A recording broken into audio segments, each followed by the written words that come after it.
Yan guys. Yan guys. Ang gym po ito guys. Gym. Pinapala namin guys. Pinapala namin. Yan kasi doon makapal. Ilan lang yung wood. 8 mm. Yung wood. 8 mm. Yan.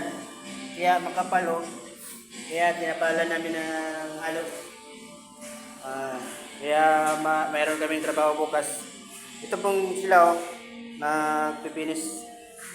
Yan, si Jipoy. Jipoy! Oh. Yan na, para may kami bukas. Yan po. Tapos na yung wood namin guys. Nandito. Kami ang mga wood na yan. Yan po. Tapos na yun na kids. 2 kwarto yan guys.